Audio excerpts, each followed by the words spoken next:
Assalamualaikum warahmatullahi wabarakatuh. Kami dari kelompok 5 membahas tentang hukum bisnis dalam usaha asuransi. Adapun anggota kelompok yang terdiri dari Sarah Padilla sebagai pemateri pertama, kemudian Putri Winanda sebagai pemateri kedua, dan Azli Azumar sebagai pemateri ketiga. Baiklah, langsung saja masuk ke poin pertama yang akan dibacakan oleh Sarah Padilla. Perkenalkan, nama saya Sarah Padilla. Di sini saya akan membacakan poin pertama, yaitu pengertian asuransi. Definisi asuransi menurut Undang-Undang Republik Indonesia Nomor 2 Tahun 1992 tentang usaha perasuransian. Bab 1, Pasal 1, yaitu asuransi atau pertanggungan adalah perjanjian antara dua pihak atau lebih, dengan mana pihak penanggung pengikatan diri kepada tertanggung dengan penerima premi asuransi untuk memberikan pergantian kepada tertanggung karena kerugian, kerusakan atau kehilangan keuntungan yang diharapkan, atau tanggung jawab hukum kepada pihak ketiga yang mungkin akan diderita tertanggung yang timbul dari suatu peristiwa yang tidak pasti, atau untuk memberikan suatu pembayaran yang didasarkan atas meninggal atau hidupnya seseorang yang dipertanggungkan. Poin selanjutnya, dasar hukum asuransi. UU Nomor 2 Tahun 1992 tentang usaha perasuransian. Undang-undang ini adalah dasar hukum utama yang meregulasi industri perasuransian dan segala kegiatan di dalamnya. Dalam UU ini disebutkan bahwa asuransi adalah bentuk usaha menanggulangi risiko yang dihadapi masyarakat, seperti kitab-kitab undang hukum pidana KUHP pasal 1320 dan pasal 1774. Kedua pasal hukum asuransi dalam KUHP ini menerangkan bahwa asuransi mengandung perjanjian antara dua belah pihak. Perjanjian tersebut termasuk ke dalam ruang lingkup pidana, sehingga apa-apa yang terkait di dalamnya bisa dibawa ke ranah hukum pidana.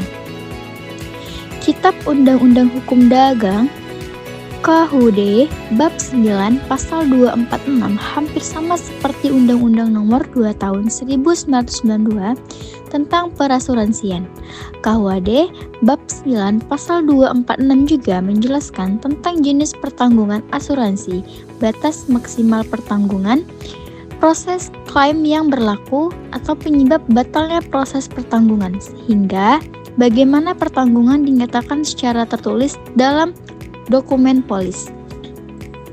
Selanjutnya, peraturan pemerintah atau PP Nomor 73 Tahun 1922, PP Nomor 73 Tahun 1992 mengatur penyelenggaraan usaha perasuransian dalam rangka mendorong pertumbuhan nasional.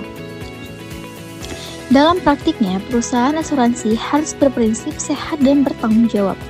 Dan selanjutnya, PP Nomor 63 Tahun 1999, PP Nomor 64 Tahun 1999 ini merupakan revisi dari PP Nomor 7 Tahun 1902 yang membahas penyelenggaraan perasuransian.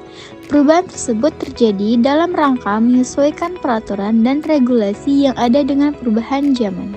Baiklah, poin berikutnya yaitu jenis-jenis asuransi.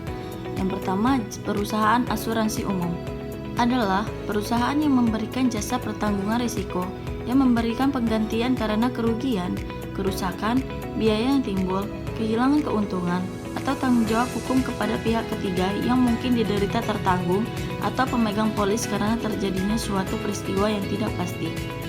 Kemudian, perusahaan asuransi jiwa adalah perusahaan yang memberikan jasa dalam penanggulangan risiko, yang memberikan pembayaran kepada pemegang polis, tertanggung, atau pihak lain yang berhak dalam hal tertanggung, meninggal dunia atau tetap hidup, atau pembayaran lain kepada pemegang polis, tertanggung, atau pihak lain yang berhak pada waktu tertentu yang diatur dalam perjanjian yang besarnya telah ditetapkan atau didasarkan pada hasil pengelolaan dana.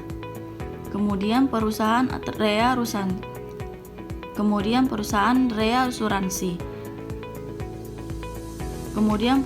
reasuransi adalah perusahaan yang memberikan jasa dalam pertanggungan ulang terhadap risiko yang dihadapi oleh perusahaan asuransi kerugian, perusahaan asuransi jiwa, perusahaan penjaminan, atau perusahaan reasuransi lainnya. Selanjutnya, D. Perjanjian asuransi. Menurut pasal 246 dalam Kitab Undang-Undang Hukum Dagang KUHD, pengertian asuransi adalah suatu perjanjian di mana penanggung atau perusahaan asuransi bersedia menanggung resiko yang mungkin akan menimpa tertanggung atau menimpa nasabah. Sebagai gantinya, nasabah harus membayarkan premi pada perusahaan. Adapun resiko yang ditanggung dapat berupa kehilangan, kerusakan, atau tidak dapat keuntungan yang diharapkan, yang mungkin akan diderita karena suatu peristiwa yang tidak menentu. Dilihat dari definisi di atas, maka perjanjian asuransi termasuk kontrak yang bersyarat, mengikat, dan bersifat timbal balik. Dengan kata lain, kesepakatan ini diadakan untuk mengatur hak dan kewajiban kedua belah pihak. Kontrak asuransi mengatur syarat-syarat yang harus dipatuhi oleh pihak penanggung dan tertanggung. Semisal, kewajiban pihak tertanggung untuk membayarkan sejumlah uang dalam bentuk premi, maupun kewajiban pihak penanggung untuk mengganti kerugian yang dialami oleh tertanggung akibat peristiwa yang tidak pasti. Selanjutnya, contoh kasus pertama. Kasus perusahaan asuransi jiwa PT Bakrilet ini terjadi pada masa pelaksanaan kontrak. Pada periode ini, para pihak mengadakan kontrak melaksanakan isi kesepakatan. Periode pelaksanaan kontrak ini dimulai sejak para pihak mencapai kata sepakat dan berakhir seiring dengan berakhirnya kontrak. Pada waktu itu, perjanjian masih berjalan antara perusahaan asuransi jiwa PT Bakri Life dengan tertanggung, namun di tengah perjanjian, perusahaan asuransi jiwa PT Bakri Life tidak dapat memenuhi kewajibannya karena krisis global yang melanda sehingga perusahaan mengalami kerugian. Dengan tidak dipenuhinya kewajiban, perusahaan asuransi jiwa PT Bakri Life tertanggung, maka perusahaan asuransi jiwa PT Bakri Life tidak menjalankan atas itikat baik. Pada pasal 1338 ayat 3 Kitab Undang-Undang Hukum Perdata KUHP Perdata juga telah menetapkan suatu perjanjian harus dilaksanakan dengan itikat baik. Maksudnya, perjanjian itu dilaksanakan menurut kepatutan dan keadilan.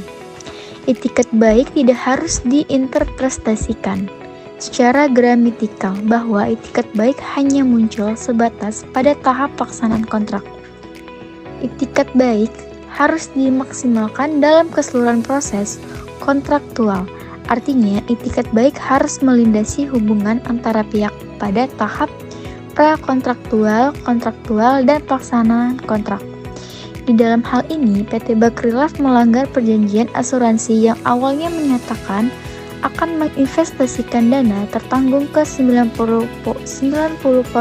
obligasi dan 5%-nya saham dan 5%-nya lagi deposito, tetapi nyatanya dana tertanggung diinvestasikan sebesar 80% ke portofolio saham. Karena pada tahun 2008 lalu PT Bakri Life mengalami krisis dan harga sahamnya anjlok, maka mengakibatkan premi tertanggung hilang dan tertanggung mengalami gagal bayar. Kasus Jiwasraya ini menyoroti betapa pentingnya pemahaman mendalam terhadap aspek hukum bisnis dalam industri asuransi, terutama yang berkaitan dengan perlindungan nasabah dan tanggung jawab perusahaan asuransi. Masalah ini juga menggarisbawahi urgensi untuk mengevaluasi dan memperkuat kerangka regulasi dan pengawasan di sektor asuransi Indonesia.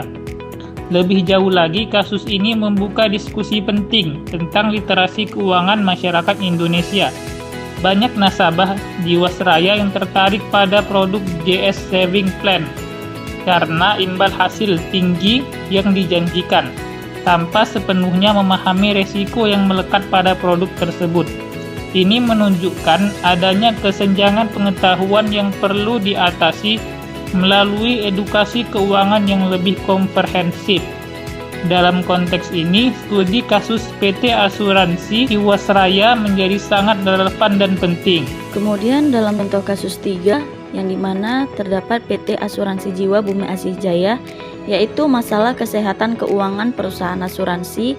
Bahkan perusahaan asuransi tersebut telah dipilotkan berdasarkan putusan Mahkamah Agung nomor 408. Namun dari hasil investigasi dalam bentuk wawancara, beberapa nasabah asuransi yang telah dipilotkan tersebut tidak menerima pembayaran klaim sesuai yang telah dijanjikan dalam polis. Bahkan untuk menerima setengah dari manfaat asuransinya sesuai yang dijanjikan pada waktu sebelum terjadinya pilot, nasabah tidak menerima sama sekali. Ini diakibatkan hak kurator tidak menjalankan fungsinya sebagaimana yang diamanatkan dalam undang-undang. Tetapi telah terjadi penyalahgunaan aset dari perusahaan PT Asuransi Jiwa Bumi Asih Jaya. Jadi kesimpulannya adalah asuransi merupakan bentuk perjanjian antara pihak tertanggung yakni pemegang polis asuransi dengan pihak penanggung yakni perusahaan asuransi.